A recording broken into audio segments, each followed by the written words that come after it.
아버지 이렇게 저희들 주의 성전에 나와서 하나님의 말씀을 사모하는 마음을 허락하여 주시고 저희들의 발걸음을 이곳에 인도하여 주시니 참으로 감사드립니다. 하나님 아버지 이 베델대원교회를 주목하여 주세요. 하나님 이 베델대원교회를 축복하여 주세요. 하나님 아버지 이 마지막 때에 주님 저희가 전심으로 주님께 나아가길 원합니다. 주님께 기도하기를 원합니다. 주님의 말씀을 더욱더 사모하기를 원합니다. 하나님 아버지 저희 베델대원교회가 마지막 사명을 감당하는 그 마지막 주자들의 삶을 살아갈 수 있도록 저희들의 믿음을 더하여 주시기를 간절히 소망합니다. 하나님 축복하여 주시기를 원합니다. 하나님 이제 저희 삶을 나누기를 원합니다. 하나님 아버지 저희 삶을 통해서 주님을 소개해 드리기를 원합니다. 하나님 아버지 저희 입술을 주장하여 주시고 제가 하고 싶은 말이 아니라 하나님께서 하시고자 하는 말씀을 선포할 수 있도록 주님 저희 입술을 주관하여 주시기를 원합니다. 감사드립니다. 사랑합니다. 예수님의 이름으로 기도드립니다. 네, 여러분 환영하고 반갑습니다. 네, 수요일도 아니고 금요일도 아니고 목요일 날 이렇게 저녁에 이곳에 오신 여러분들의 그 발걸음 하나님께서 기뻐하실 줄을 믿습니다. 여러분들께 축복이 있기를 원합니다. 뒤에서 이제 여러분들이 찬양하는 것을 봤을 때 일단 눈물이 너무 많이 흘렸어요. 그 이유는 원래는 제가 이 자리에 서는 자리가 아니에요 오늘. 근데 목사님께서 저를 이 자리에 이렇게 세워주시는 그 영광의 자리를 허락해 주신 것에 있어서 그 마음이 어떤 마음인지 제가 공감이 됐기 때문에 눈물이 좀 많이 났던 것 같습니다. 또 기쁜 소식은 여러분 우리 교회가 굉장히 하나님께서 쓰시는 교회이기 때문에 좀 많이 바쁜 것 같아요. 그래서 뭔가 준비하는 것이 사실은 좀 많이 어려운 것 같아요. 그래서 이제 오늘 내가 오전부터 오늘 목욕 간증 집회를 준비를 해야겠다라는 마음이 있었는데 주님이 감사하게도 밭으로 이렇게 인도하더라고요.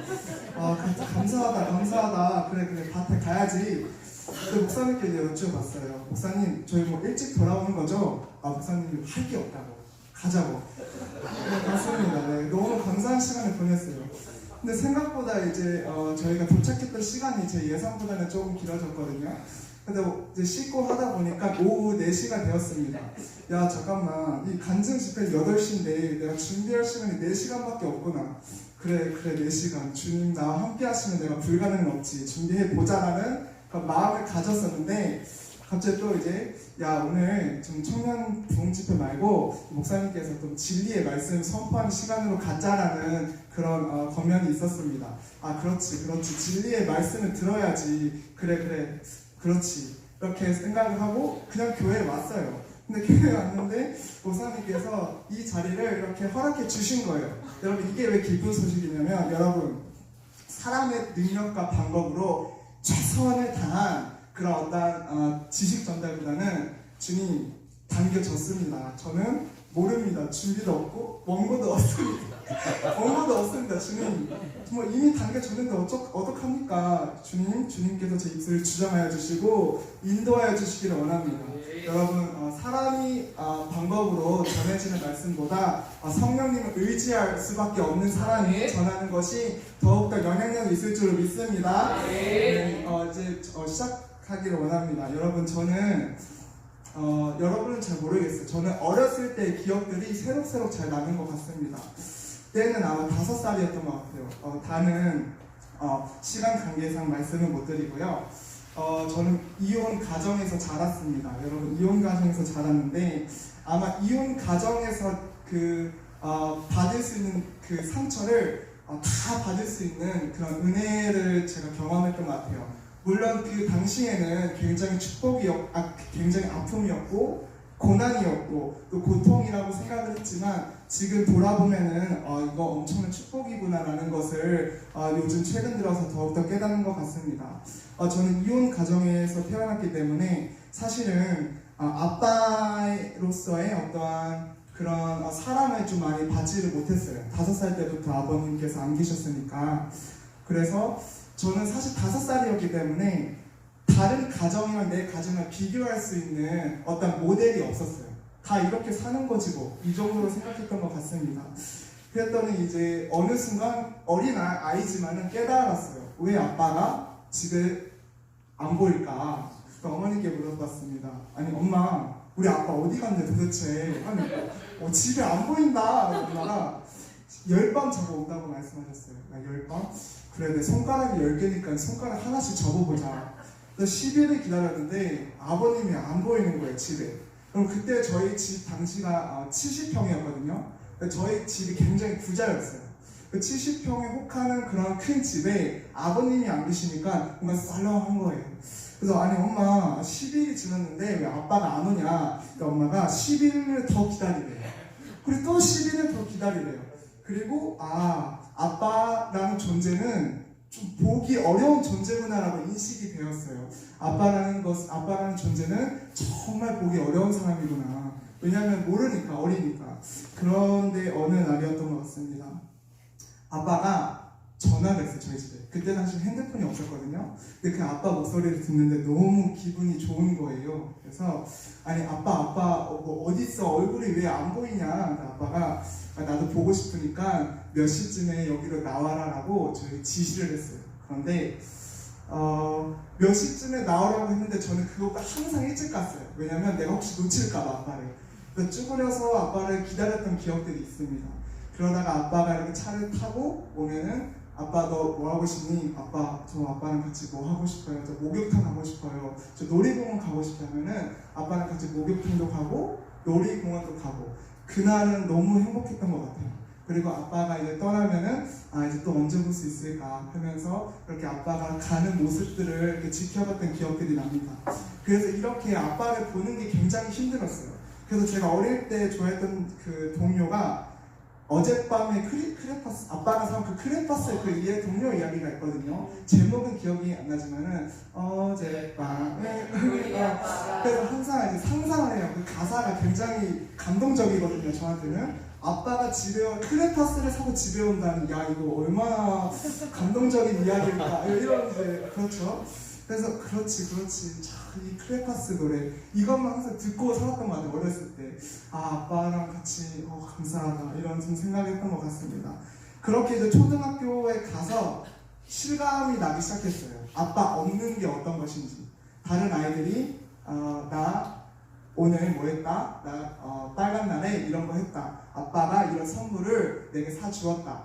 나 아빠랑 같이 놀러 갔다. 이런 거 들었을 때 나는 그런 거 없었는데 나는 그런 삶을 살고 있지 않은데 뭔가 이제 비교가 되니까 이 가정 생활이 정상이 아니구나라는 것들이 깨닫기 시작했던 것 같아요. 그러면서 그때부터 이제 내 안에 상처들을 통해서 여러 가지 공적들이 왔던 것 같아요. 소심해지고 뭔가 나는 사랑받지 못하는 사람, 나는 버림받은 자, 나는 가치가 없는 사람. 그렇게 그러한 생각들이 항상 저의 그 초등학교 생활 동안에 가득 차 있었던 것 같습니다. 그렇게 이제 초등학교 때 이제 다른 사람들이 생일날에 크리스마스 때 이런저런 자랑하면은 저도 거짓말을 했어요. 우리 아빠는 이런 거 해줬다. 우리 아빠도 이런 거 해줬어. 그러면서 집에 오는 길에는 너무 그 친구들이 부러운 거예요. 그러면서 이제 크리스마스 반짝반짝 빛나는 그런 어떤 거리들에 이제 엄마, 아빠, 그리고 아이들이 이렇게 같이 나란히 걷는 걸 보면은 그냥 그 뒤를 쫓아다녔어요. 너무 부러워서. 좀 그러한 시간들을 좀 지냈던 것 같습니다. 그래도 그런 아빠지만은 다른 사람들이 너 아빠에 대한 어떤 질문들을 했을 때 우리 아빠가 최고지. 어떤 그런 게 있었어요. 우리 아빠가 최고야. 우리 아빠가 짱이다. 그렇게 초등학교 생활을 이제 하던 도중에 여러 가지 상처받는 사건들이 있었습니다. 앱이 없는 자녀. 그때 당시에는 이 가장 없이 자라는 그런 자녀들에게는 어떠한 눈소리를 이렇게 그 시선들이 있었어요. 얘는 아빠 없이 자라는 애. 얘는 그래서 교육적으로 교육 환경이 굉장히 안 좋은 친구. 얘는 좀 약간 좀 이렇게 보듬어줘야 되는 그러한 친구. 이러한 시선들이 제게 이렇게 다가오면서 그때부터 사람들의 눈치를 굉장히 많이 봤던 것 같아요. 그러면서 되게 고통스럽고 힘들었고 좀 아팠던 시절이 있었던 것 같습니다. 그러던 어느 날에 이제 어머님의 그 이혼은 그냥 이루어지지 않죠. 그 상처들이 어머니 마음 가운데 깊숙이 파고들어서 어머님은 이제 여러 가지 그 마귀의 이끌림을 당해서 좀 안 좋은 그런 쪽으로 가게 되었고, 저는 이제 그런 어머님을 찾아서 밤에 좀 많이 돌아다녔던 것 같아요. 그래, 어렸을 때는 내가 교회를 다녔으니까 엄마가 교회에 있지 않을까 해서 밤에 어머님이 없으면 교회 동네가 굉장히 많았거든요. 그 교회를 막 돌아다녔어요. 돌아다니면서 교회 이렇게 노크를 했어요. 똑똑똑 그러면 누가 이렇게 쫙 나와요. 그럼 저는 묻습니다. 혹시 거기 안에 우리 엄마 있어요? 그러니까 처음 보는 사이거든요. 우리 엄마 있어요. 그러면 예배 중이라고 이렇게 저를 이렇게 가게 하셨던 것 같아요. 그러니까 교회를 막 돌아다니면 엄마를 찾을 수가 없었습니다. 그러다가 또 비가 오는 날이면은 비를 쫄딱 맞고 너무 돌아다니니까 이제 갈증이 나잖아요. 그래서 이제 하늘에 입술을 탁 벌리면서 그 비로 내 목을 적시면서 좀 집에 왔던 그런 기억들도 있는 것 같습니다. 그렇게 이제 지내던 때에 하나님께서 내가 사랑하는 자녀 일민이를 더 이상 이렇게 생활하면 안 되겠다라는 그런 마음이 계셨던 것 같아요. 그래서 어떻게 해서 뉴질랜드로 재산 한 푼 없이 가게 되었습니다. 왜냐하면 뉴질랜드에는 저희 고모부와 고모가 그 이모와 이모부가 교회를 개척하시고 교회 그 목사님 사모님이셨기 때문입니다. 그래서 교회 목사님 사모님과 함께 지내게 되었어요. 저희들에게는 돈이 한 푼도 없었고 그 집에 얹혀 살면서 눈치를 많이 보는 그러한 생활을 좀 하게 됐던 것 같습니다. 그래서 뉴질랜드에서 이렇게 생활하면서 굉장히 편안했어요. 뭔가 따뜻했고 편안했고, 그러다 어느 날에 저희 비자 만료 기간이라는, 비자가 이제 만료가 되면은 다시 한국으로 가야 되는 그러한 시스템이 있습니다. 그래서 비자가 만료가 됐기 때문에 나라에서 명령을 했어요. 너희들 곧 추방이다. 너희들 이제 나갈 준비를 해라. 그때 어머님이 굉장히 걱정을 많이 하시는 것 같아요. 저희 자녀들의 교육도 그렇고 당장 돌아가서 살 마련할 집의 어떠한 거주지도 그렇고 재정 문제도 그렇고, 또 어머님이 그렇게 걱정하시는 것을 보면서 10살 때 제가 생각했습니다. 아니, 어머님은 왜 저렇게 걱정하실까? 하나님께 물어보면 되는데. 그 제가 대신 어머님 대신에 하나님께 물어봤어요. 그때 처음으로 무릎 꿇고 하나님께 기도한 날이었어요. 무릎 꿇고 이렇게 기도했습니다. 하나님, 아니 어머님이 너무 심각하게 걱정을 하시는데 주님 내게 말씀하시면 제가 어머님께 잘 전달해 드릴게요. 또 한국에 가는 게 하나님의 뜻이면 말씀해 주세요. 한국에 가는 게 주님의 뜻이라면 내일 아침에 햇빛이 쨍쨍하게 비치게 해 주시고 뉴질랜드에 계속 남아 여기서 생활하라 라는 주님의 뜻이 있다면 내일 무지개 하나는 좀 그렇고 2개 하자니 좀 그렇고 3개를 띄어서 보내주세요. 왜냐하면 제가 주일학교 출신이기 때문에 노아 할아버지의 그 무지개 언약의 말씀을 알고 있거든요. 그래서 그렇게 이제 겸손히 무릎 꿇고 주님께 기도를 드리고 이제 그 잠을 청했습니다. 잠을 청하고 아침이 밝았어요. 저는 책가방을 메고 학교에 갔습니다. 색칠 공부를 하고 있는데 새 울음소리가 들리는 거예요. 창문을 봤더니 맞다, 나 어제 그 기도하고 잤었지. 창문을 딱 봤더니 햇빛이 쨍쨍한 거예요. 그래, 내가 한국에 가는 게 하나님의 뜻이구나. 어머님이 집에 돌아오면은 내가 잘 전달해 드려야겠다. 그래서 어머님이 집에 돌아오실 때까지 저는 학교를 끝나고 집 거실에서 기다리고 있었어요. 그러던 때에 제가 잠이 들었어요. 잠이 들었는데 거실에 앉아있는데 비가 막 이렇게 쏟아지는 거예요. 비가 오니까 이 창문이 열려있으니까 비가 들어올 거 아니에요? 그래서 창문을 닫아야겠다 싶어서 창문 쪽으로 갔더니 그때 비가 딱 그치는 거예요. 비가 딱 마침 그쳤네. 그리고 하늘을 보니까 구름이 싹 없어지고 햇빛이 뜨더니 무지개 3개가 쭉 이렇게 뜨는 것을 제가 보았습니다. 그리고 꿈에서 깼어요. 그것을 보면서 일단 제 모든 온몸에 그런 전율이 막 올라났어요. 왜냐면 첫 기도의 첫 응답이었거든요. 사실은 지금까지는 물론 두 손과 기도는 드렸지만은 어떤 그럴듯했던 것들이 없었어요. 그러한 경험을 하고 나서 깨달았습니다. 그러네, 우리가 기도하면 주님이 듣고 계신다. 야, 잠깐만, 이거 다 듣고 계시면 기도 안 하는 것은 정말 손해구나. 이거 여러분, 그때 10살 이후로부터 지금까지 기도를 매일 하고 있습니다. 왜냐하면 기도 안 하는 건 너무나도 손해니까요. 다 듣고 계시잖아요. 그래서 그때 이후로부터 야 그렇구나 주님이 응답하시는구나 내가 이제부터 매일 기도하리라 해서 자기 전에는 항상 기도를 하고 자게 되었습니다. 그리고 저는 어머님께 사실 말씀을 드려야 되잖아요. 하나님의 뜻을 받았으니까. 근데 저도 왠지 모르게 까먹었어요. 어머니께 말씀을 드려야 된다는 것을. 나중에 알아보니까 그때 비자가 연장이 되었고 기적적으로 연장이 되었고, 왜냐면 주변에서 너희들 준비해라 라는 어떤 권면들이 많이 있었거든요.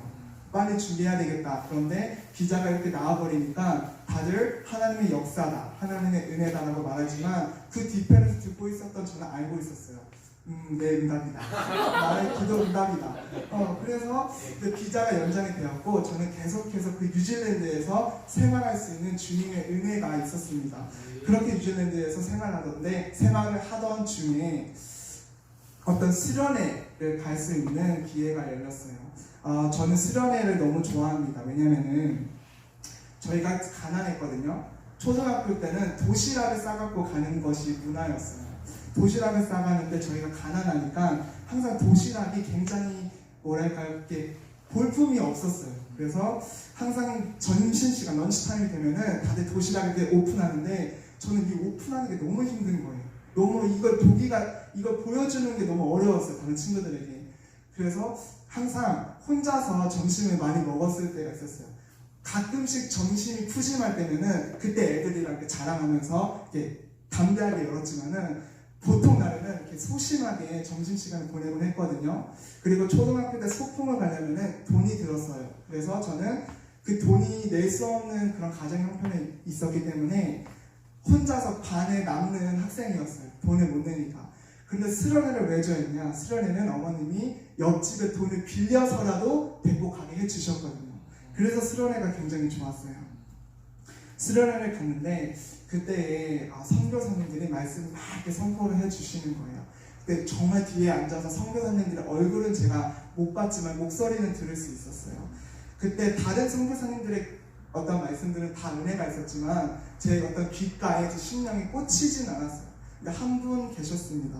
그분이 본인의 그런 라이프 스타일, 그런 어떤 삶의 간증들을 이렇게 선포하시는 것을 제가 들었어요. 학교에서 복음 전했던 거, 또 뭔가 이런 가정 형편에서 어떻게 자기가 하나님의 영광을 위해서 살아갔는지, 그것을 딱 듣는데 야 저분 별표 5개다. 저분 정말 대단하시다. 나 저분처럼 살고 싶다.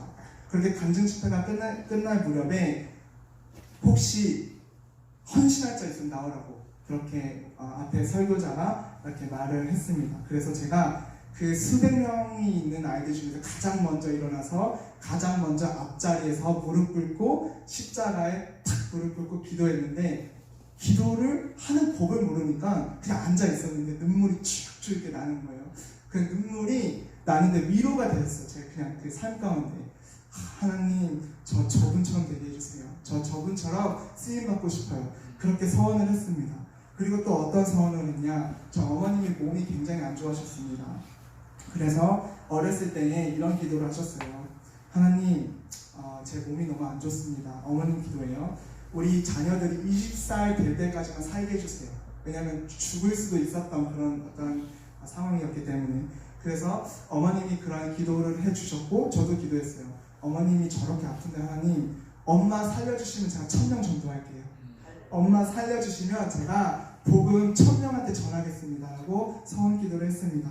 자, 그렇게 서원 기도하고 사실은 만나는 사람들마다 하나님 이야기를 전했어요. 십자가 이야기를 전했어요. 사실 지식이 없었기 때문에 예수님 살아계신다, 예수님 우리를 위해서 십자가에 못 박혀 돌아가셨다, 이 정도의 수준 지식 가지고 복음을 전했습니다.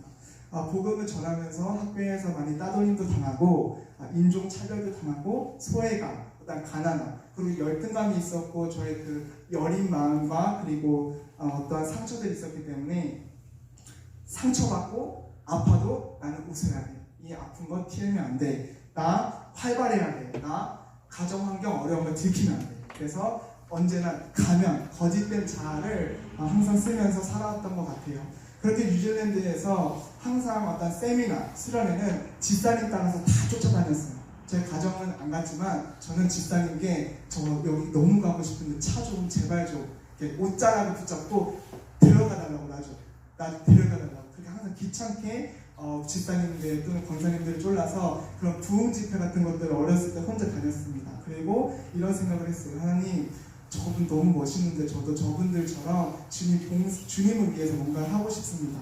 그렇게 기도를 하면서 뉴질랜드의 그런 어떤 시간들을 보냈던 것 같아요. 그곳에서 많은 일들이 있었고 많은 경험들을 했습니다. 그리고 비자 연장이 끝나갈 무렵에 이제 우리가 한국에 가야겠다라는 어떤 신호가 왔었고, 고등학교 1학년 후반에 한국에 들어왔습니다.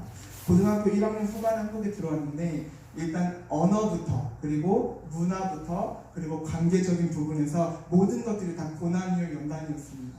모든 것들이 어렵고 연단이었고, 그렇게 친구들이 괴롭히는 것들 보면은 제가 이제 편지를 쓰거든요.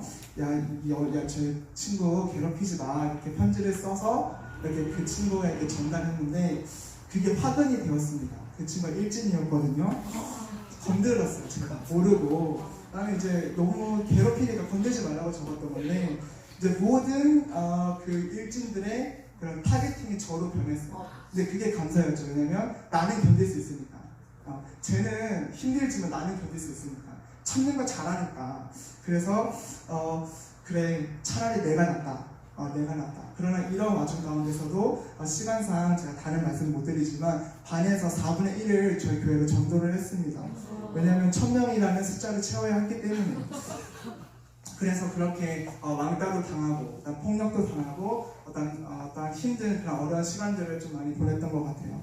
그러면서 그런 와중에도 이런 생각을 했습니다. 나처럼 그런 힘든 가정 환경에서 살아가는 그런 자녀들이 얼마나 많을까. 지금 여기 학급이 38명 정도가 있는데 모르지만 저들의 삶 가운데에 어떤 고난이 있고 어떤 고통이 있을까. 하나님, 저기 저 친구들 어떤 아픔이 있을까요? 어떤 고통이 있을까요? 하나님, 저에게 보통 사람들이 받는 30대의 고난을 허락해 주셔서 제가 저 친구들 다 품을 수 있는 그릇으로 키워주세요. 그렇게 기도를 했습니다. 다만 하나님, 죽지만 않게 해주세요. 딱 죽지만 않게 저를 30대 고난을 허락하여 주셔서 여기 있는 학교 친구들을 다 품을 수 있는 그릇으로 키워주시고, 또한 그 고난을 통해서 주님 더 알기를 원합니다 하고 고등학교 때 기도를 했습니다.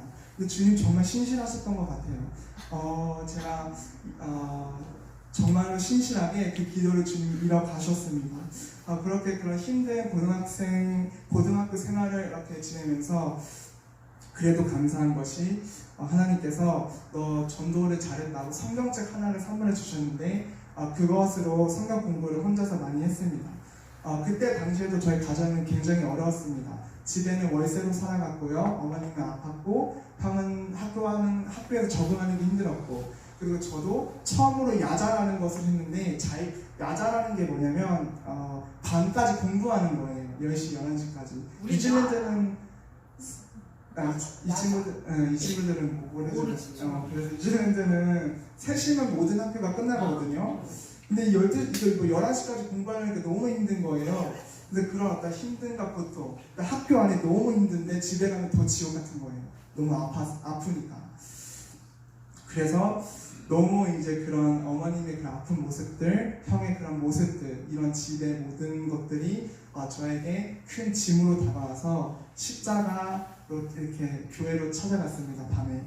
그런데 뉴질랜드는 이렇게 무단 침입하면 범죄자가 되거든요. 그 교회 들어가면 안 되는 줄 알았어요. 그래서 그 콘크리트 바닥에 무릎을 꿇고 옆에 사람이 지나가든 차가 지나가든 기도를 했습니다. 하나님, 이 30대 고난 너무 힘듭니다. 차라리 저를 죽여주세요. 죽는 게 편하겠습니다. 왜 이런 기도를 했냐면 제가 에녹을 알거든요. 죽지 않고 승천함. 그래서 하나님, 저 에녹이 되게 해주세요. 제가 이 기도가 끝나면은 하늘 위로 이렇게 날아가서 지금 편안하게 좀 이제 이 생을 마무리하고 싶습니다 하고 울면서 기도를 했습니다. 그 기도를 했는데 너무 잘 살아있는 거예요. 너무 잘 살아있고 무릎을 털털털 털고 다시 집으로 와서 생활을 했습니다. 그렇게 날마다 그런 힘든 가정 가운데서도 빼놓지 않았던 것은 기도하는 것. 아픈 엄마 옆에서 손잡고 기도하는 것. 성경책 하루에 한 장씩 읽는 것. 그거는 제가 수년 동안 한 번도 빼놓지 않고 했던 저의 거룩한 습관이었습니다. 자다가도 새벽에 깨요. 나 말씀 오늘 안 읽었다. 불을 켜고 기도하고 말씀 읽고. 그러나 이 말씀이 무슨 내용인지는 하나도 몰라요. 그냥 가끔씩 내가 아는 단어가 나왔을 때, 가끔씩 내가 아는 구절이 나왔을 때 그걸로 위로받으면서 살았던 것 같습니다.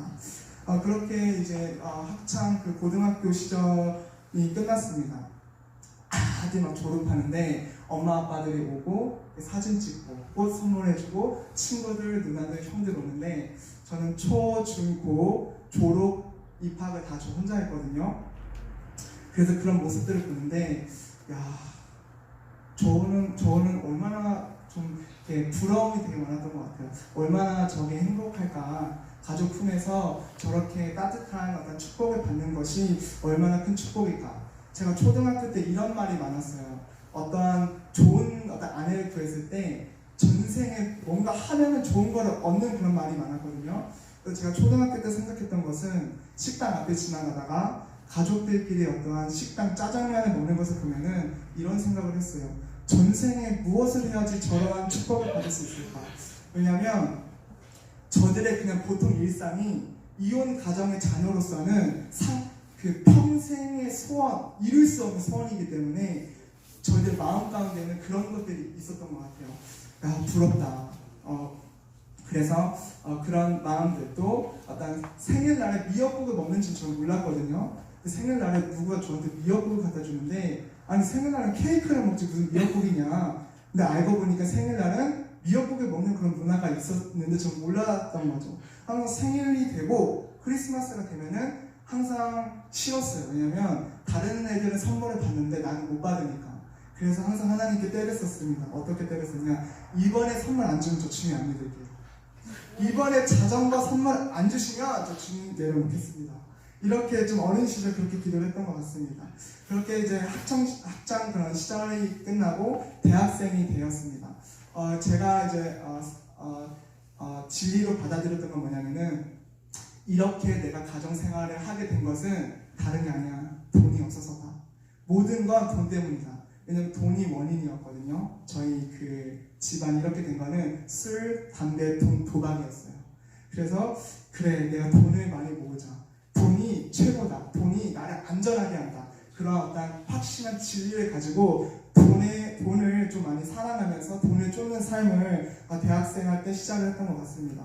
그래서 사실 저는 대학교 초년 때는 잘 기억이 없어요. 왜냐하면 돈을 벌어야 했기 때문에 돈을 벌 수 있는 모든 수단들을 공부하고 연구하고 실천했기 때문에 사실 20 초반대에 보통 사람이 일평생 동안 노력해서 얻을 수 있는 스펙을 23살 때 이미 다 이렇게 성취했거든요. 그만큼 열심히 살았다는 거죠.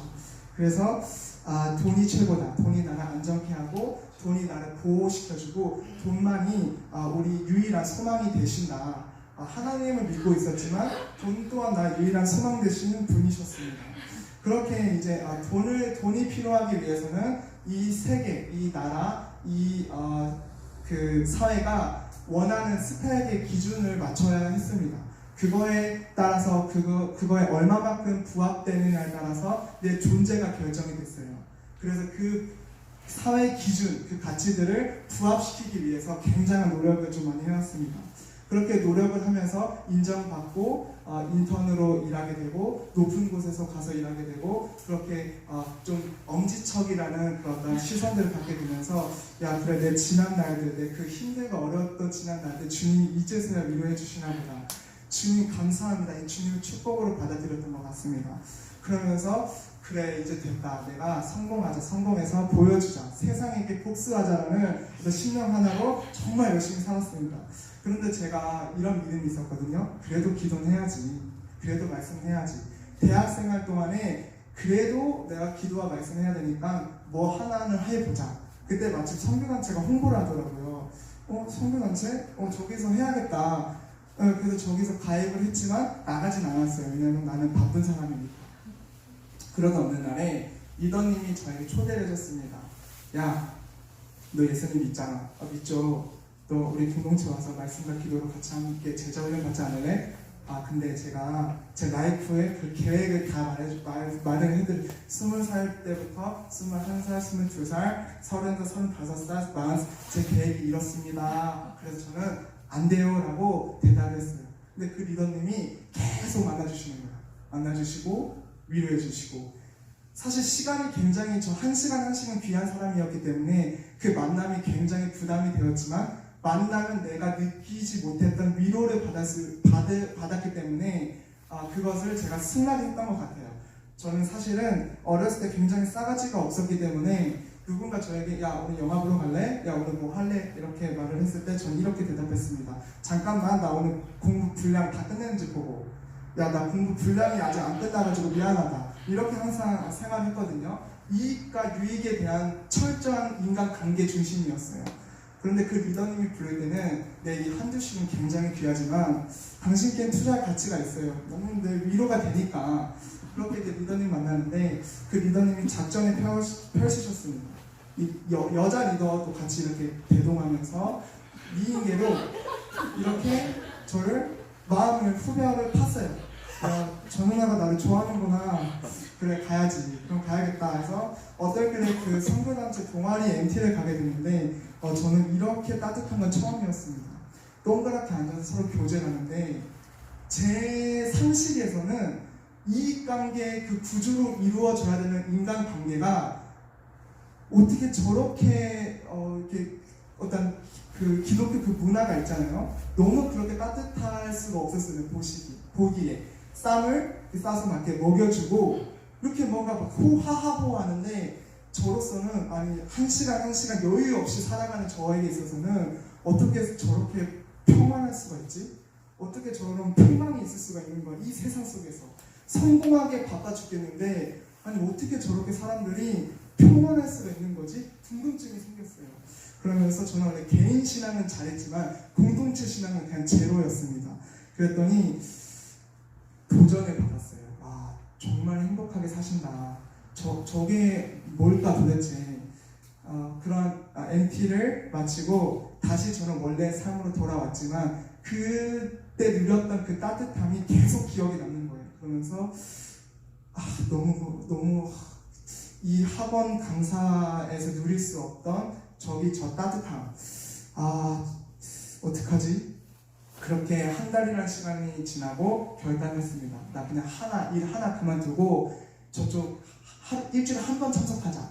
그래서 수입이 좋은 직장 하나를 포기하고 여기로 이렇게 가게 됐습니다. 근데 저는 놀랐어요.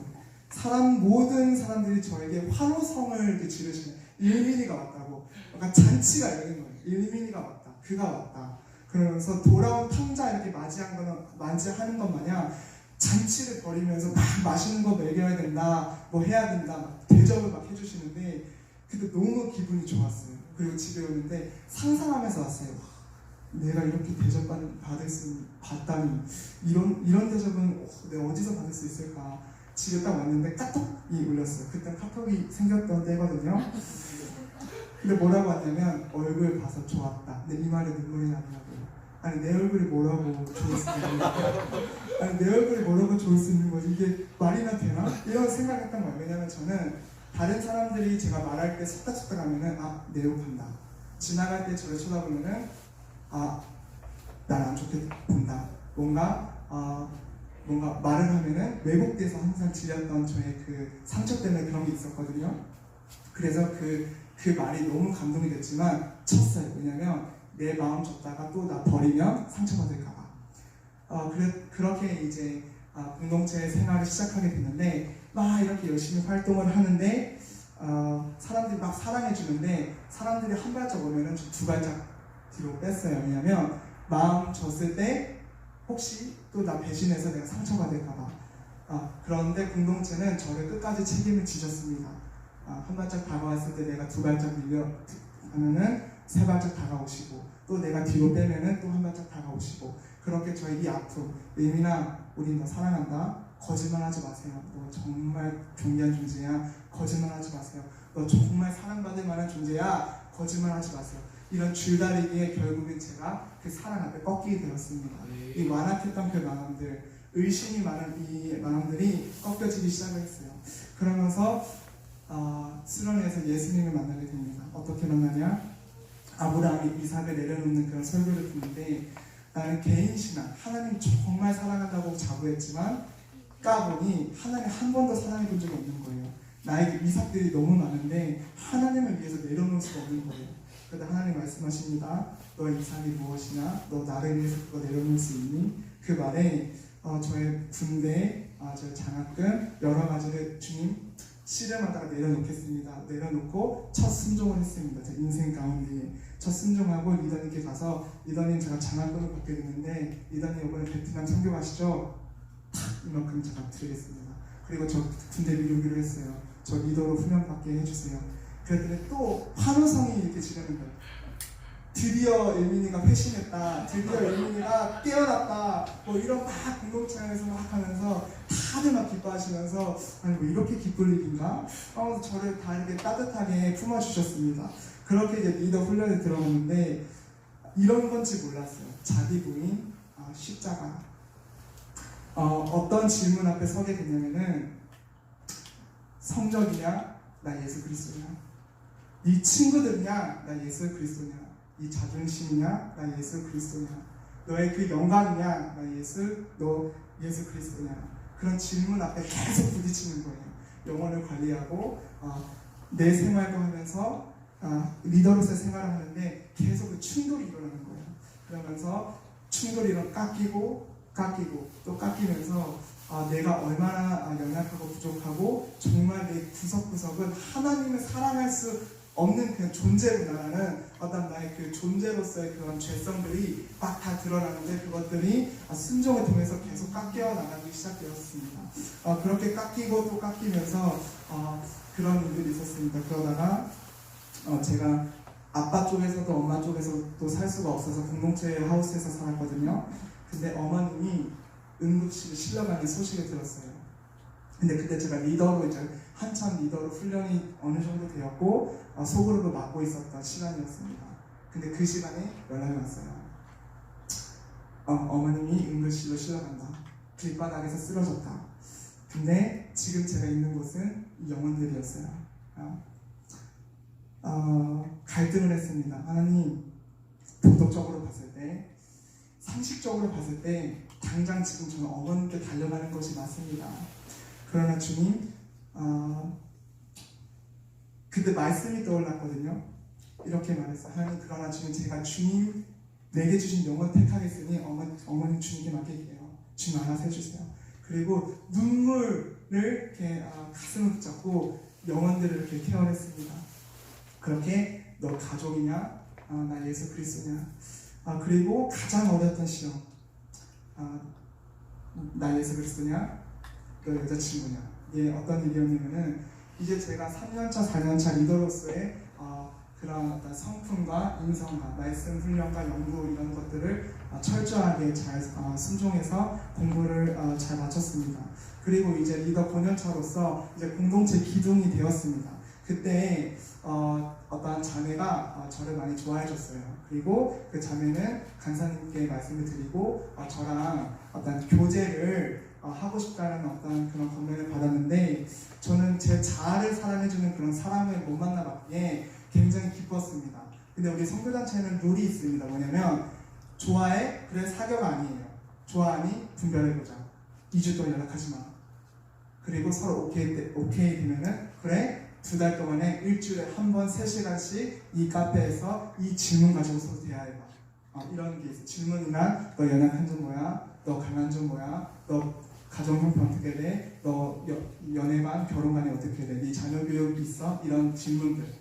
그런 것들을 통과했을 때에 2달간 또 어떤 그 교육을 받고 공동체 안에서 축복하면서 이제 이들은 우리 공동체 안에서 서로 주 안에서 교제하기로 시작했으니 축복해 줍시다 하고 함께 이렇게 교제가 시작이 되거든요. 그때 이제 제가 어떤 그 교육을 받는 때에 대표로서 콜링이 왔어요. 그 한남대 지부 대표로서 콜링이 왔습니다. 5명의 후보생들이 있었지만은 제가 가장 유력했어요. 그랬을 때 이제 저는 대표로서 기도를 하고 있었고 또 한편으로는 이 교제도 같이 준비를 하고 있었습니다. 근데 제가 주님께 죄를 지었어요. 어떤 죄를 지었냐? 만나면 안 되거든요.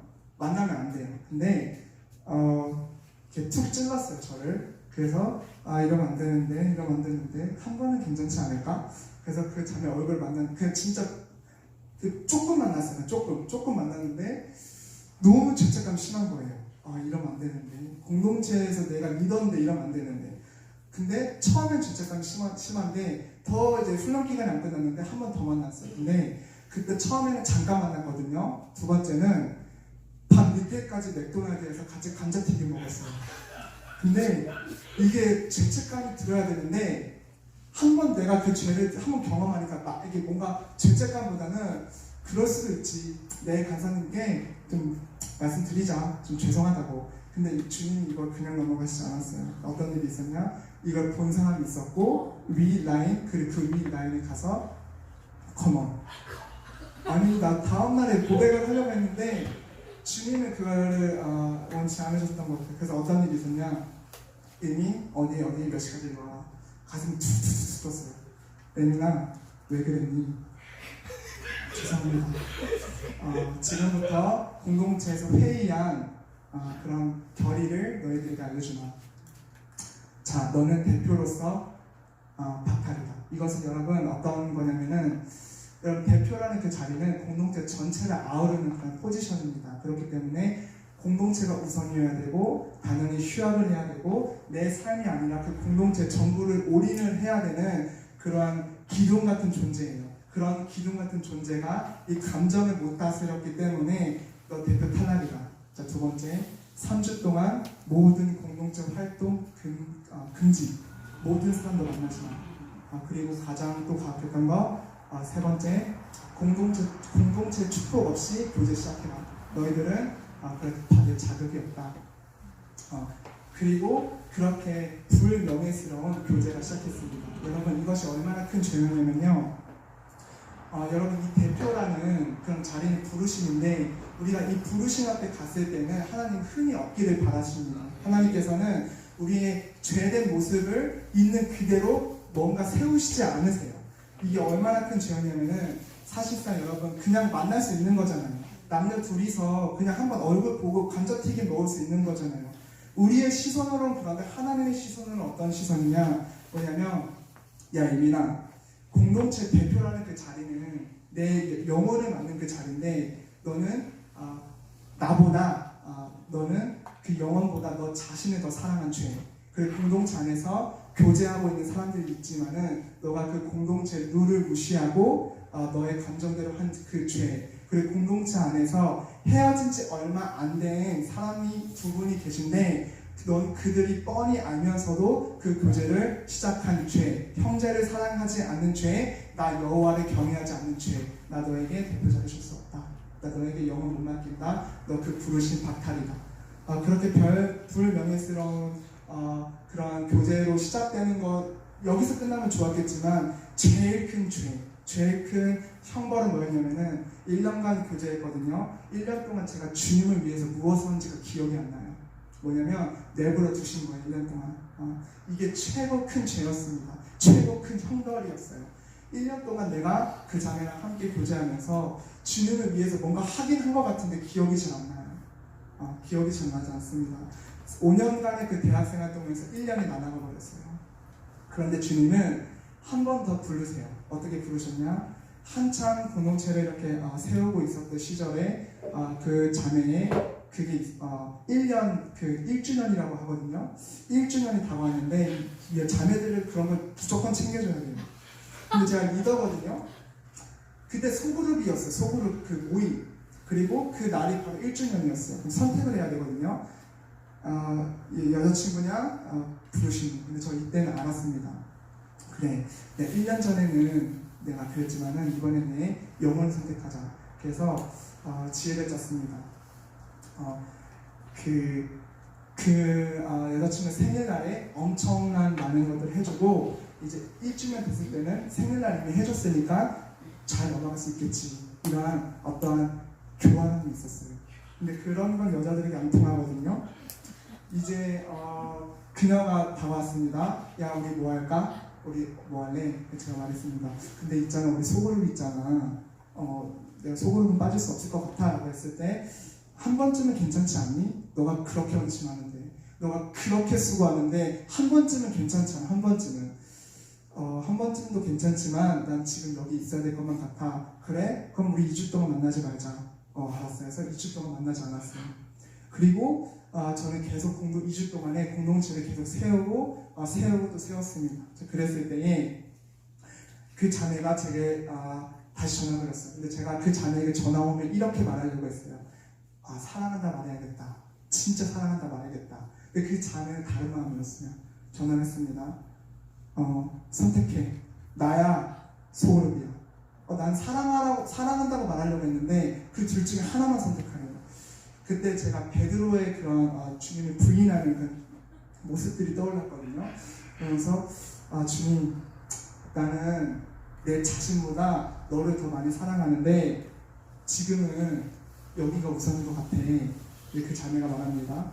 너 다 내년에 똑같은 상황이 있었을 때 똑같이 그럴 거야? 나는 내 자신보다 너를 더 많이 사랑하는데 하나님이 우선이야. 그래? 그럼 우리 못 만나겠다. 너랑 함께 하는데 미래가 뻔히 보일 것 같아. 그리고 헤어졌어요. 그렇게 헤어지고 나서 뭔가 모든 게 날아간 것만 같았어요. 그랬을 때 세진이 형이 저기 찾아옵니다. 세진이 형이 말합니다. 형, 나 여자친구랑 헤어졌는데 내가 하나님 선택하면 잘 돼야 되는데 헤어졌어요. 이거 어떻게 된 거예요? 세진이 형 말합니다. 너의 그 와이프는 업그레이드 했다. 업그레이드. 그랬더니 와이프 업그레이드 위로가 되지 않아요. 세진이 걱정하지 마. 잘했다고 칭찬해 주셨습니다. 그러면서 여러분, 여기서 제가 무엇을 여러분께 말씀을 드리려고 하냐면은 우리의 그 부르심 앞에서는 하나님께서는 흔히 우리의 그 죄악을 가진 상태에서 부르시지 않아요. 뭐냐면 우리는 하나님의 비전을 꿀 수가 있어요. 하나님 나라의 비전, 내가 이렇게 살아야지, 이렇게 하나님께 영광을 올려드리고 살아야지. 여러분, 이것은 너무 좋은 마음이죠. 그러나 사실은 안전하진 않아요. 왜냐하면 내가 꾸는 꿈이기 때문에. 하나님께서는 무언가 통과했을 때 하나님께서 부르시는 부르심이 있습니다. 우리는 그 길로 갈 때만 안전한 거예요. 그래서 제가 그 대표로서의 부르심이 탈락이 되었지만 주님이 1년 뒤에 한 번 더 기회를 주셨을 때 그때 제가 주님 선택했습니다. 여러분, 그때 제가 받은 그 사명이 선교사예요. 어떻게 받았냐면 여자친구가 없어졌죠. 내 안에 비었잖아요. 뭘로 채웠을까요? 주님. 오직 주님. 주님으로 채우면서 말씀을 보는데 어느 순간 세진 양이 저한테 6개월 전에 보내줬던 말씀이 보고 싶은 거예요. 내가 너무 시간이 안 돼서 안 봤지만은 지금 시간이 이렇게 비어있으니까 봐야겠다 보는데 이분의 그 간증, 이분의 이 스토리를 듣는데 어디선가 내가 많이 들어본 간증, 어디선가 내가 뭔가 익숙한 간증, 그 간증 내용을 내가 뭔가 이미 다 알고 있는, 뭐지? 왜 내가 이거 알고 있지? 주님이 지혜를 주십니다. 야, 이민아 기억나냐? 너 주시는 그때에 네 10살 때에 내 이 종 보고 가장 먼저 빨리 나와서 너 저 종처럼 되고 싶다고 하지 않았니? 그 12년 전 너는 기억 못할지 모르지만 나는 그 기억한다. 너의 그 성원, 너의 그 나를 향한 그 열정 나는 아직도 기억하고 있어. 그분이 바로 다니엘 김 선교사님이셨습니다. 이분이 바로 다니엘 김 선교사이셨구나. 그러면서 도서관이었거든요. 조용해야 되거든요. 너무 우니까 주변에서 원래 말려줘야 되는데 너무 이게 너무 국률이 오니까 다들 같이 공감해 주는 거예요. 그 도서관에서 너무 이 감격이 격해지니까.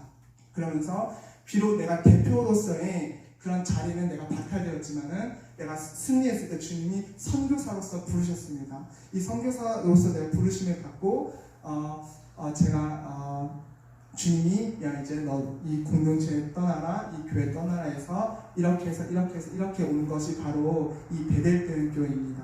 그럼 이 베델 교회에서 그래 내가 선교사인 건 알겠지만 내가 선교사라는 어떤 부르심을 받은 건지는 알겠지만 사실 그냥 막연한 선교사지 제가 어떤 길로 가는지는 잘 몰랐어요.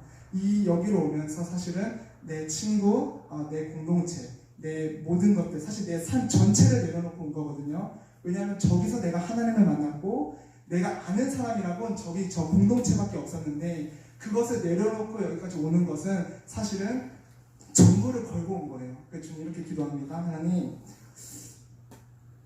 이제 가진 거 다시 없어요. 뉴질랜드 때처럼 또 없습니다. 가진 게. 이제 주님이 내 전부 되어주세요. 제가 이 베레트교회 오면서 기도를 했습니다. 이제 저 가진 거 없으니까 주님이 제 전부가 되어주세요. 여기 와서 사실 친구가 아무도 없어요. 저기 가서는 인기가 많지만 여기 와서는 여기 와서 세진양 나이를 알았어요. 3살, 4살 차이인 줄 알았거든요. 10살인 줄은 몰랐거든요. 아니, 가장 나 가까운 사람이 10살 형이에요. 형. 그러니까 어려운 거예요, 처음에. 뭔가 어려워요. 그렇지만, 그래, 이제 나 주님밖에 없지. 그래, 이제 시작이다. 그럼 그 시작이 결코 막 이렇게 찬란한 것이 아니라, 그럼 밭에부터 다시 시작했습니다. 밭에서부터. 다시 처음부터. 그런 기간들이 제일 있었어요. 아니, 내가 캠퍼스 선교사에서는 그렇게 날아다녔는데, 내가 사람 잡는 어부였는데, 농부가 되니까 정체성에 혼란이 막 있지만은, 그렇게 가꿔지면서 지금 여기까지 불러주신 것 같습니다. 여러분, 어렸을 때에 정말 찌질이 못나니, 가난하고 소심하고 열등감 많고, 돈이 나의 최고 안전이다라고 생각을 했지만, 지금, 그때에, 불과 7년, 8년 전, 그러나 지금 주님께서 저를 이곳까지, 여기까지 이끌어주시는 하나님을 찬송하고 찬양합니다. 마지막으로 제가 군대 안에서 받은 그 비전을 여러분들에게 말씀드리고 싶습니다. 사실 이 비전을 여러분들에게 말씀드리고 싶은 이유는요, 여러분들에게 부르심에 대한 어떤 말을 전하고 싶었어요. 뭐냐면, 하나님은 센 사람, 강한 자, 지식이 있는 자를 부르시는 것이 아니라 약하지만, 없지만, 중심이 하나님께 있는 자, 중심이 하나님께로 고정된 자를 원하시는 것 같습니다. 그럼 제가 군대 안에서 제가 그런 하나님의 그 부르신 자리는 내가 흠이 없어야겠구나 라는 그런 마음으로 살아갔을 때에 제가 군대로 가게 됐고, 군대에서 제가 불침번을 쓰고 있었습니다. 불침번을 쓰고 있었는데 그때가 새벽이었거든요. 새벽에 너무 피곤한 거예요. 왜냐면 한밤중이니까 너무 피곤한데 주님이 이런 음성을 들려주시는 거예요. 야, 지극히 작은 것에도 충성되지 못하는데 내가 너한테 무슨 큰 걸 맡기겠냐. 그럼 번쩍 잠에서 깨어서 큰일 날 뻔했다, 내가 졸 뻔했다, 깨어있어야 되는데, 그치, 다른 애들 다 자고 있지만 나는 이 불침번을 쓰는 한 사람으로서 깨어있어야지. 다 졸면 잘 새지만은 깨어있어야지. 이게 내 사명이니까 깨어있었습니다. 그때 상황실에서 전화가 울렸어요. 삐리리 이렇게 생각했습니다. 아니, 이 새벽에 전화라니 얼마나 급한 거면 전화가 왔을까? 신기하네. 근데 그게 저한테 걸려온 전화예요. 뭐였냐면은, 야, 영민아, 너 대표로 뽑혔다. 너 이날 여기 갔다 와. 저는 이게 큰 건지 몰랐어요. 그냥 뭔가 랜덤 주사해서 뭔가 내가 됐나 보다.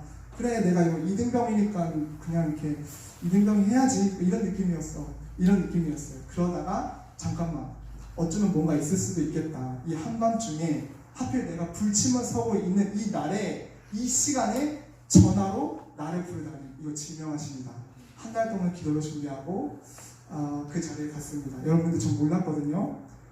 아니, 무슨 고급 의자 이렇게 쫙 있는데 VVIP로 제가 어떻게 돼가지고 무슨 이렇게 무궁화 좀 높으신 분이 저를 에스코트를 해주시는 거예요. 신기하네. 그래서 에스코트를 딱 앉히는데, 아니, 이게 참 감사한 게 별이 이렇게 들어오는 거예요. 별이.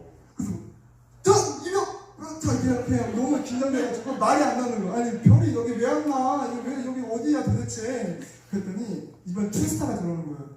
뭐지 이거? 뭐야? 그러면서 이제 3스타가 들어오고, 미국의 3스타가 들어오고, 이 대한민국을 건국하는데 최고 기여하신 분들이 다 모이시는 거예요. 거기.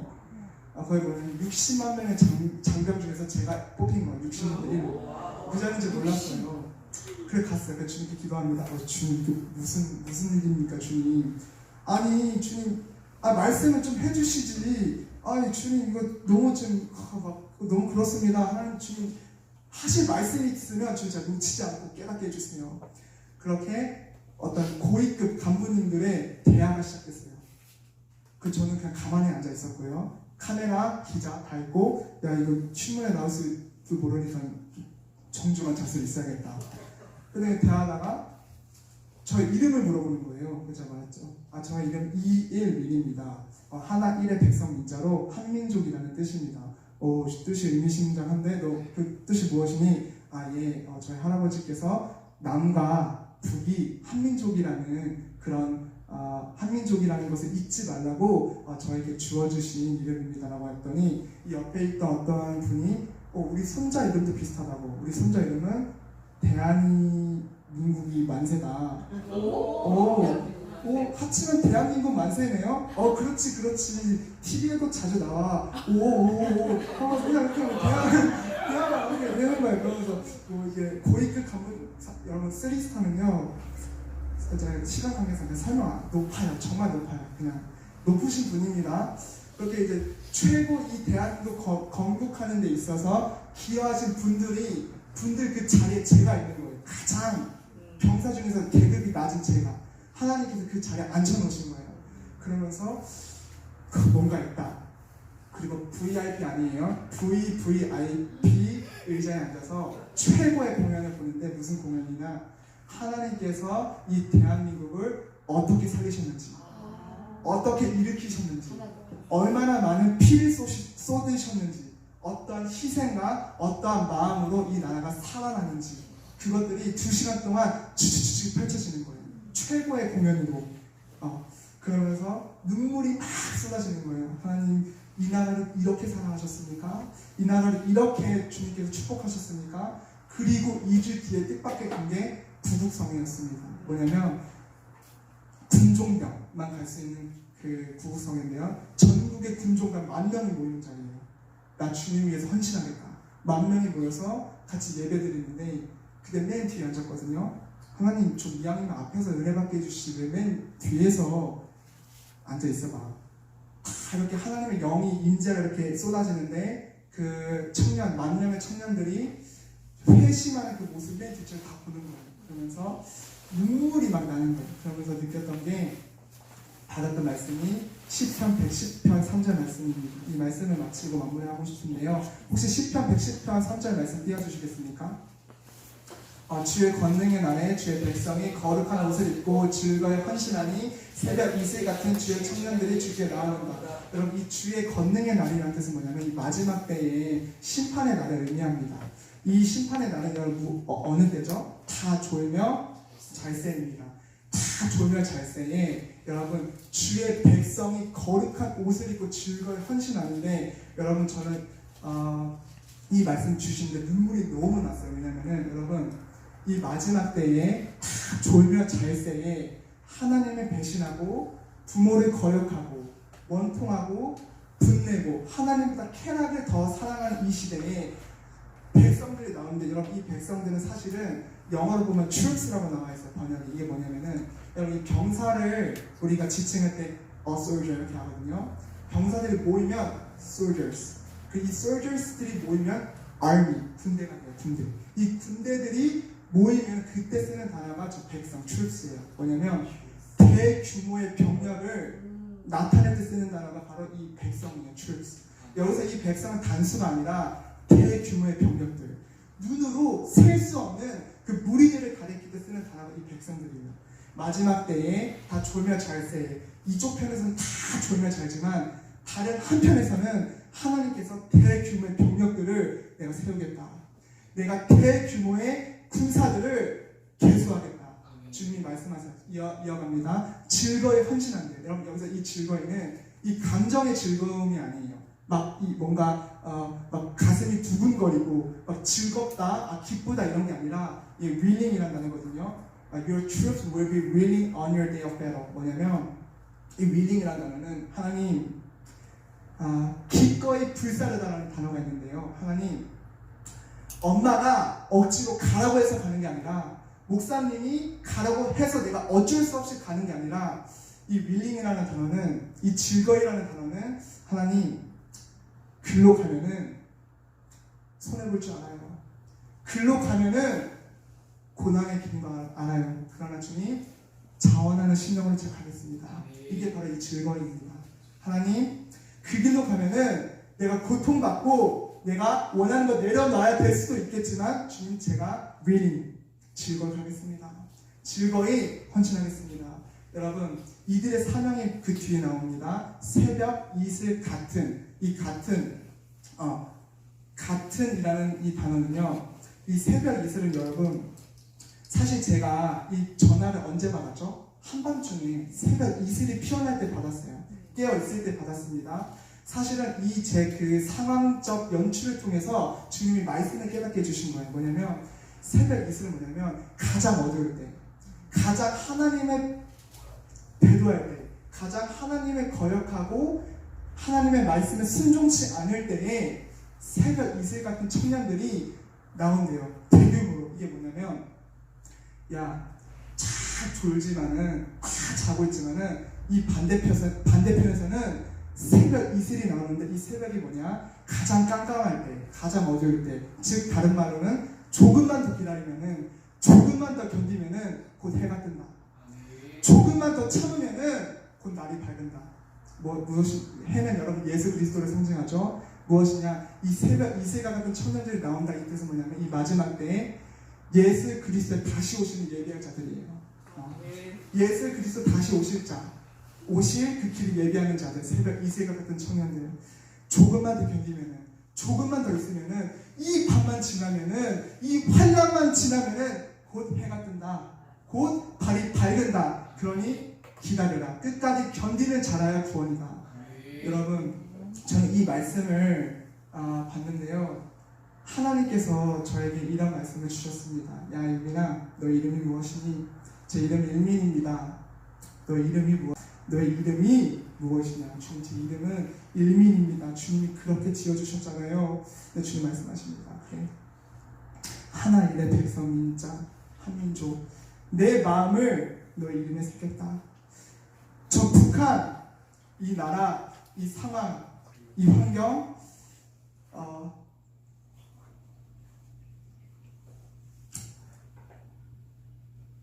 예민아,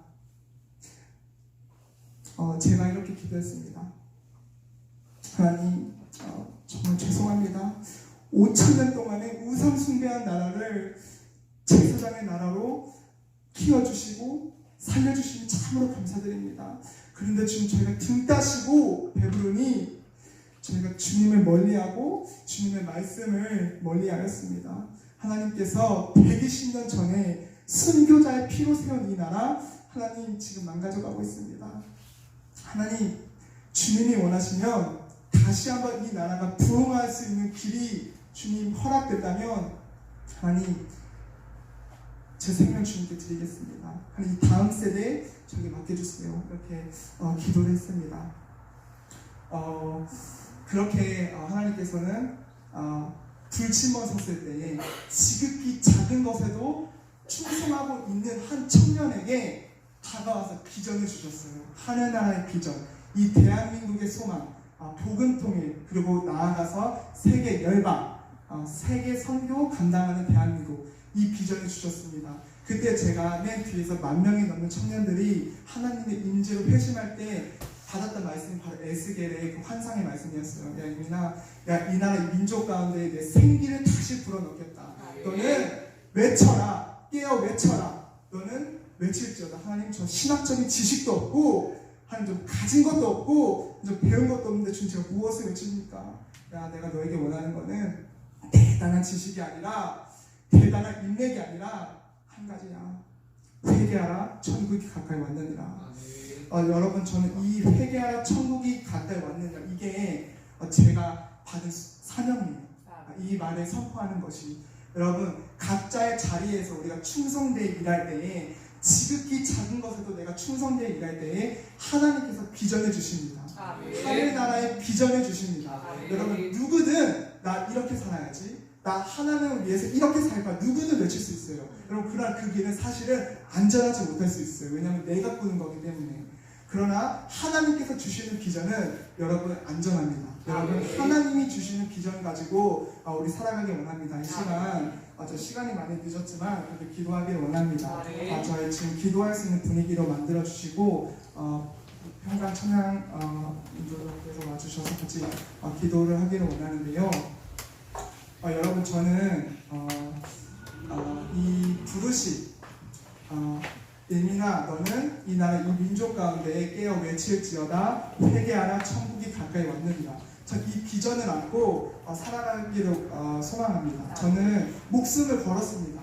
저는 생명을 걸었습니다. 여러분 사도 바울처럼 저는 이 사명 감당하는 데 있어서 내 생명 아끼지 않기를 원하겠다고 주님께 기도를 드렸습니다. 여러분 이 시간 여러분 하늘나라의 비전을 갖기를 원합니다. 이 마지막 때에 여러분 지극히 작은 것에 충성되게 일하시기를 원합니다. 하나님께서는 다 지켜보고 계십니다. 여러분 오늘날 내가 내려놓지 못하는 것이 있다면은 우리가 이 찬양하고 기도할 때에 우리 내려놓는 그런 시간이 가질 건데, 그때에 주님께서 조명해 주시는 것, 내가 하나님보다 더 사랑했던 것, 내가 하나님보다 다른 것을 선택했던 것이 있다면 여러분 우리가 성령님께 조명받고 내려놓기를 원합니다. 여러분 찬양 같이 먼저 부르고 기도에 시작하기를 원합니다.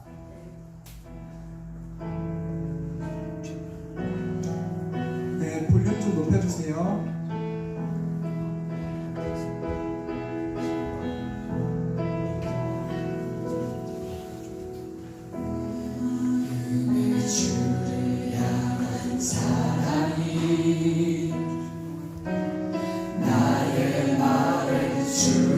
주신 진리로 나의 눈에 주의 눈물 채워주소서.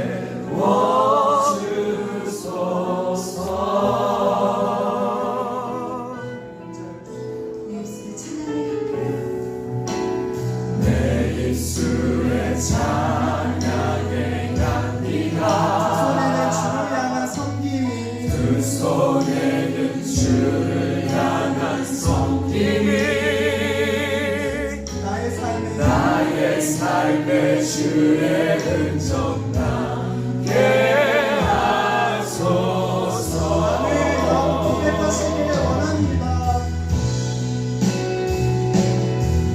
하나님의 사랑이 영원히 함께하니 십자가의 힘을 얻는 자에게 순교자의 삶을 사는 이에게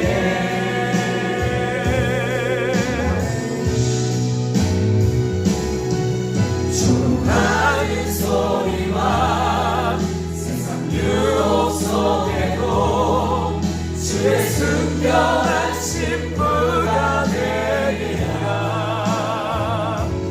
내 생명 주님께 드리리. 진실된 마음으로 고백하기를 원합니다. 내 마음에 주를 향한 사랑이 나의 마음에 주가 주신 진리로 나의 삶에 주의 눈물 채워주소서.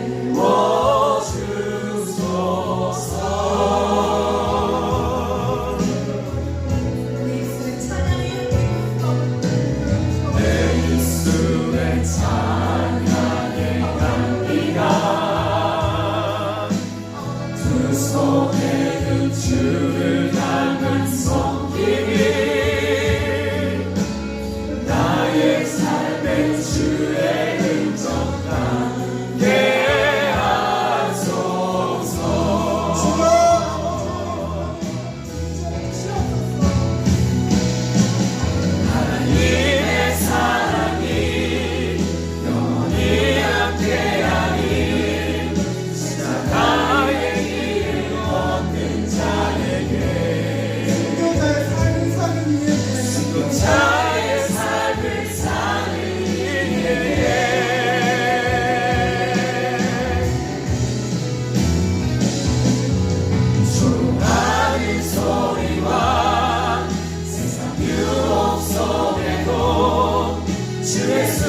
순결한 신부가 되리라.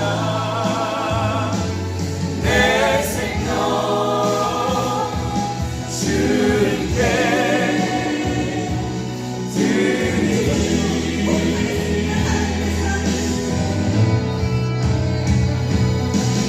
하나님의 사랑이 영원히 함께하리.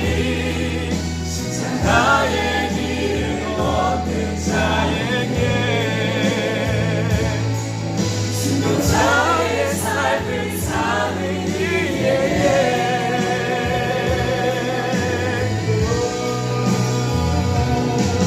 조용한 소리와 세상 유혹 속에도 주의 순결한 신부가 되리라.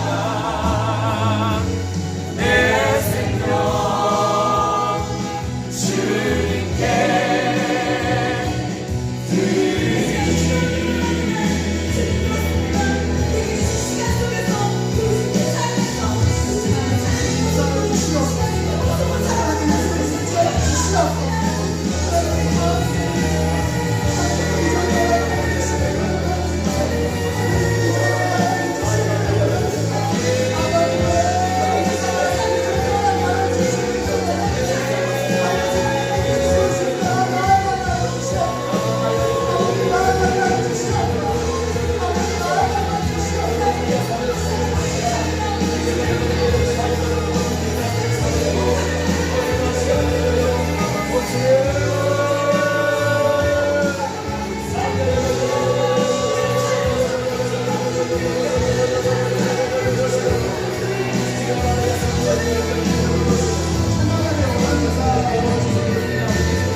고백하길 원합니다. 아버지.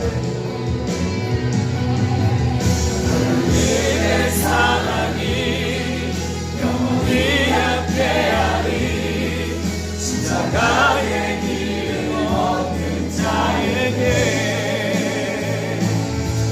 순교자의 삶을 사는 이에게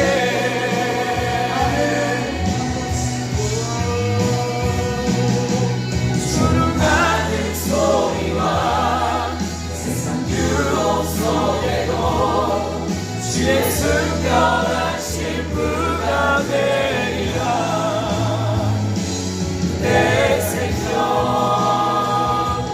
주님께 내 생명 주님께 내 생명 주님께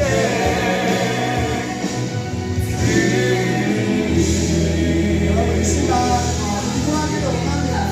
여러분 부르심을 받은 자들이 있었습니다. 여러분 신약 시대에 여러분 제자들이 있었습니다. 예수님의 제자들이 있었는데요. 예수님께서는 십자가 사역 그 직전의 순간에 제자들을 겟세마네 동산에서 부르셨습니다. 얘들아, 이제 때가 가까이 왔는데 너희들 나를 위해서 깨어 기도해라. 나를 위해서 깨어 기도해. 내 이 십자가의 이 사명, 이 길 너희들 동참해줘. 그렇게 예수님께서는 십자가의 길을 가시기 직전에 그 직전의 순간에 제자들을 불렀습니다. 예수님 다시 오십니다. 그런데 제자들이 졸고 있어요. 그런데 제자들이 자고 있어요. 여러분 찬양 틀어주세요. 그런데 예수님께서 다시 오세요. 야, 깨어 기도해줘. 너희가 한 시간도 깨어 기도할 수 없더냐? 내가 이 십자가의 사명, 이 직전의 순간에 너희들 부른다. 너희들 이 십자가의 사명에 기도로 동참해라. 주님 다시 가시고 다시 돌아오는데 저들은 자고 있어요. 예수님 말씀하십니다. 야, 너희들의 마음은 원이로되 육신은 약하도다. 너희들의 마음은 원하는데 육신은 약하도다. 여러분들 무엇을 의미합니까? 주님, 저도 마음은 그러고 싶어요. 마음은 내려놓고 싶어요. 내 마음은 정말 주님만을 위해서 살고 싶어요.